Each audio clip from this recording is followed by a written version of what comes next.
மதுரையில் 215 கோடி ரூபாய் மதிப்பில் கட்டப்பட்டு கடந்த ஆண்டு ஜூலை மாதம் திறக்கப்பட்ட கலைஞர் நூற்றாண்டு நூலகத்திற்குள் மழைநீர் புகுந்ததால் 2 பிரிவுகள் தற்காலிகமாக மூடப்பட்டுள்ளது. இது தொடர்பாக வீடியோ வெளியிட்டு திமுக அரசை வெளுத்து வாங்கியிருக்கிறார் அதிமுக முன்னாள் அமைச்சர் ஆர்.பி. உதயகுமார். கடந்த 2 நாட்களாக மதுரையிலே பெய்து வருகிற கோடை மழையிலே மதுரை தத்தளித்துக் கொண்டிருக்கின்ற ஒரு நிலையை நாம் பார்க்கின்றோம். அதிலே குறிப்பாக திராவிட முன்னேற்ற கழக அரசு இந்த 3 ஆண்டு சாதனையாக மதுரையிலே அடையாளமாக சொல்லப்படுகிற கலைஞர் நூலகம் மதுரையில் சிறு மழைக்கே தாங்காத ஒரு நிலையை நாம் பார்க்கின்றோம். இந்த நூலகத்திலே மீண்டும் தண்ணீர் புகுந்துள்ளது. அதை அவர்கள் மறுப்பார்கள். அதனால்தான் அவருடைய புகைப்படத்தோடு இதை அரசினுடைய கவனத்திற்கு நான் கொண்டு வருகின்றேன்.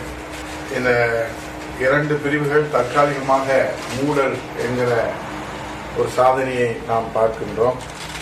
தற்போதுதான் இந்த நூலகம் அரசின் சாதனையாக மாண்புமிகு முதலமைச்சர் அவர்கள் முத்துவேல் கருணாநிதி ஸ்டாலின் அவர்கள் ஒவ்வொரு பொதுக்கூட்டத்திலும் மதுரையிலே நாங்கள் கலைஞர் நூலகத்தையும் ஜல்லிக்கட்டு ஏறு தழுவுத அரங்கமும் கட்டியிருக்கிறோம் என்று சொல்லியிருக்கிறார்கள். கலைஞர் நூலகம் மதுரையிலே கீழ்த்தளத்திலே உள்ள பார்வையற்றோர் பிரிவு மற்றும் கலைக்கூடத்திலே 2 தினங்களாக பெய்த கனமழையிலே மழைநீர் புகுந்திருக்கிறது. இதனால் தரைத்தளத்தில் உள்ள 2 நூலக பிரிவுகளும் தற்காலிகமாக மூடப்பட்டிருப்பதாக செய்திகள் வெளியாகியிருக்கிறது. ஆனால் இது முதலமைச்சர் அவர்கள் அறிவாரா என்று நமக்கு தெரியவில்லை.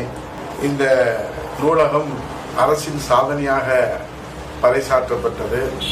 ஆனால் சாதனை வேதனையாக மாறியிருக்கிறது என்பதை அறிந்து மாண்புமிகு முதலமைச்சர் அவர்கள் இதை சீர்படுத்த முன்வருவாரா என்று கேட்டு